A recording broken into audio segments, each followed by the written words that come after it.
da DVO na TV. E olha, agora vamos falar sobre sucessão familiar na propriedade. Sobre este assunto, eu converso com Julian Rios, pecuarista, médico veterinário, ele que assumiu a fazenda aos 21 anos, Julian. Conta pra gente como que foi essa sucessão e por que você decidiu continuar o trabalho da sua família.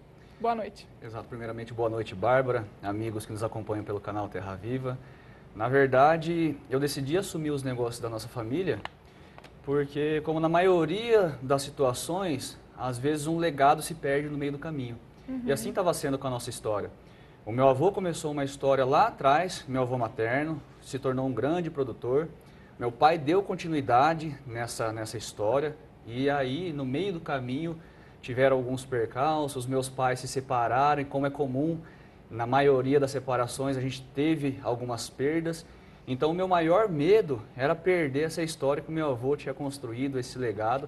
Então eu decidi assumir os negócios da família, até porque depois dessa separação, meus pais cometeram alguns erros e a fazenda... também, Exatamente, né, exatamente. E a fazenda passou a ser toda arrendada. Então, quando eu me formei, em 2008, eu decidi que eu assumiria, que eu trabalharia com foco, com objetivo, para não perder essa história, para não perder esse legado que começou lá atrás com o meu avô. E desculpa se eu estou enganada, mas você foi medicina, né? Eu fiz medicina veterinária. Medicina Exato. veterinária. Medicina veterinária, justamente para tentar ter um pouco mais de conhecimento técnico e a gente continuar trabalhando aí, usando todas as ferramentas que tem disponível para a gente conseguir melhorar a nossa produtividade e tornar a nossa atividade uma atividade rentável, lucrativa. Olha, e lá se foram 10 anos, e o Julian também dá palestras e ajuda outras pessoas nessa sucessão familiar, né? Conta pra gente como que você entrou neste meio também de ajudar outras pessoas com o mesmo propósito. Eu penso assim, que a nossa história sempre pode servir de inspiração para os outros. Inclusive, se você me permite, eu gostaria de mandar um abraço para o nosso presidente do Sindicato Rural de Campo Grande, Rui Facchini, o presidente do Movimento Nacional dos Produtores, o Rafael Gratão, que eles sempre deram a abertura para que a gente levasse esse assunto, esse tema de sucessão familiar, para dentro das entidades. Porque esse assunto, Bárbara, a gente não aprende em escola, a gente não aprende na universidade. Então, realmente é só com a experiência, só com a vivência. E a experiência que eu tive, graças a Deus, tem servido de inspiração para as outras famílias. Então, a gente tem tido a oportunidade de contar um pouco da nossa história, um pouco de como isso aconteceu, porque sempre acontece da pior maneira, né? No meu caso, eu cheguei impondo as minhas regras, as minhas condições dentro do nosso negócio, dentro da fazenda. E já tinha gente mais antiga lá, Tinha o meu pai, no caso mesmo. Depois que eu retomei as atividades, o meu pai passou a ajudar a gente, a trabalhar junto com a gente. Eu tinha um trabalho paralelo e não conseguia estar presente na fazenda, até que eu decidi deixar esse trabalho paralelo e me dedicar exclusivamente à fazenda. Só que quando eu cheguei, eu já defrontei com a metodologia do meu pai. Sim. E eu cheguei tentando impor as minhas condições. Já chega com tecnologia, né, digital. Exatamente, a minha cabeça um pouco mais moderna, conhecimento técnico, o meu pai baseado em conhecimento empírico.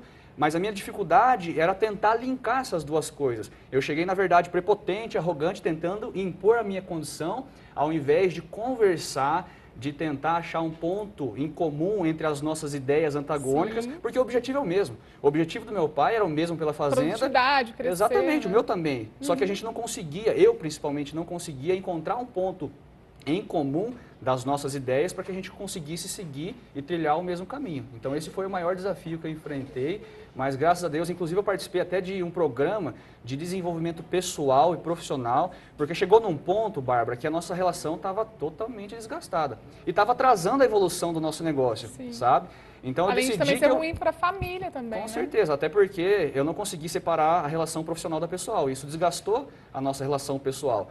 Mas eu busquei mudança, eu sabia que eu precisava mudar. Primeiro eu precisava me mudar para conseguir... Mudar ele. Né? Exatamente. E assim foi, eu participei desse programa de desenvolvimento pessoal e profissional. Consegui enxergar coisas óbvias que eu não fazia, como um diálogo, um simples diálogo. Eu tinha dificuldade de ouvir o meu pai.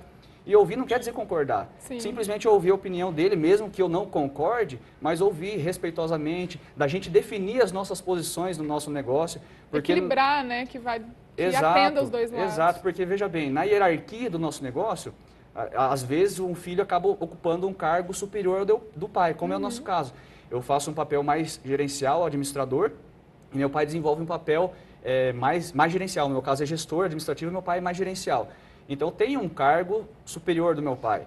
Para ele entender isso também, foi preciso a gente mostrar que cada um na sua função era melhor dessa forma do que a gente ficar discutindo por coisinhas poucas, né? Mas, sem dúvidas, foi um processo de muito desafio. Hoje a gente consegue olhar para trás e ver como isso foi importante, como isso serviu de aprendizado. Mas no começo, várias e várias vezes a gente pensou em desistir e é o que acontece com a maioria das pessoas, dos jovens que estão tentando trabalhar com os pais, com a família e não conseguem se entender. Vejo muitos amigos que abandonam a atividade porque simplesmente não consegue ter essa relação mais harmoniosa para tocar o negócio da família. Olha, parabéns então, viu? E boa sorte aí. Agradeço a oportunidade da gente estar aqui compartilhando um pouco dessa nossa história e a gente está sempre à disposição. Olha, muito obrigada, viu, gente? Olha, e o tema sucessão familiar, ele também ganhou espaço na Expogenética. E a 11ª edição da feira movimenta o Parque Fernando Costa, em Uberaba, Minas Gerais. A Expogenética, que reúne os principais programas de melhoramento genético do Brasil, também destaca o futuro da seleção zebuína no país. Além das novidades em genética, a feira abre espaço este ano para um assunto cada vez mais recorrente no agronegócio, que é a sucessão. O tema ganhou destaque durante um encontro de mulheres que debateu a presença feminina no agronegócio. Vamos ver como foi. Dilma é produtora de queijo em Uberaba, Minas Gerais. Nos anos 2000, quando o marido se aposentou, ela decidiu assumir a empresa fundada pelo sogro. Fez cursos, se preparou, mas a trajetória, diz ela, nem sempre é fácil. Eu, por exemplo, tenho o sonho de ser reconhecida. Uma mulher sair da parte de trás, né, e passar para a cara, para frente e ser reconhecida. Dilma foi uma das mulheres convidadas para contar a experiência vivida no agronegócio durante o primeiro encontro da ABCZ Mulher, realizado na Expogenética. Nós criamos a ABCZ Mulher para dar visibilidade ao papel da mulher no agronegócio.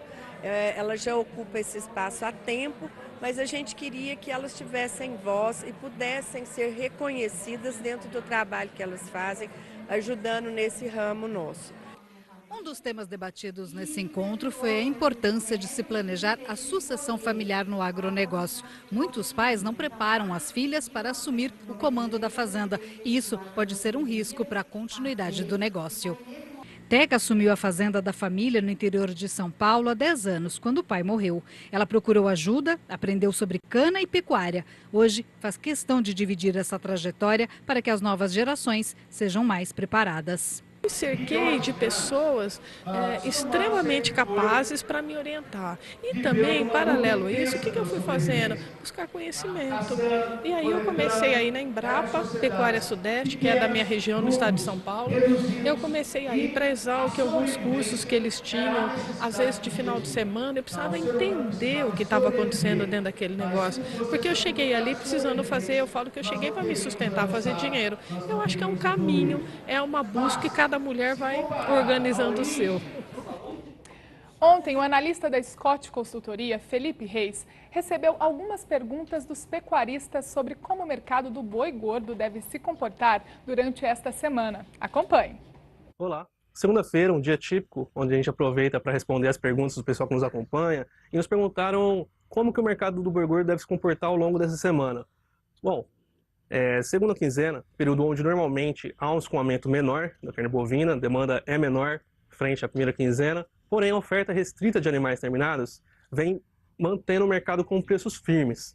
Se a gente acompanhar em São Paulo, por exemplo, desde o início de agosto, nós verificamos uma alta de 0,7% para a arroba do boi gordo, enquanto que a carne bovina teve uma queda de 1,7% desde o início do mês. Isso mostra bem o cenário atual do mercado do boi gordo. Uma oferta restrita de animais de um lado, porém a demanda em baixa por outro. Mas se a gente olha a margem dos frigoríficos que fazem a desossa, essa está em 21,7%, próximo à média histórica. Então, caso haja necessidade, a demanda melhore, as indústrias podem ofertar preços melhores pela arroba do boi gordo. Vai depender da demanda. Eu sou Felipe Reis, zootecnista e consultor de mercado da Scott Consultoria. Um abraço a todos e até a próxima. E agora, o mercado do boi gordo de hoje. Em alta no Triângulo Mineiro, o preço do boi gordo fechou em R$ 139,00 e a vaca em R$ 130,00. Em Campo Grande, a cotação recuou e teve queda no boi gordo, parando em R$ 137,00. Já em Marabá, no Pará, o boi e a vaca tiveram valorização. O boi a R$ 128,00 e a vaca a R$ 120,00. Em Redenção, no Pará, a vaca também fechou em alta por R$ 119,00 e no norte de Tocantins, a R$ 121,00. O Terra Viva DBO na TV de hoje fica por aqui. Uma boa noite e até amanhã. Em alta. Mas é amanhã mesmo.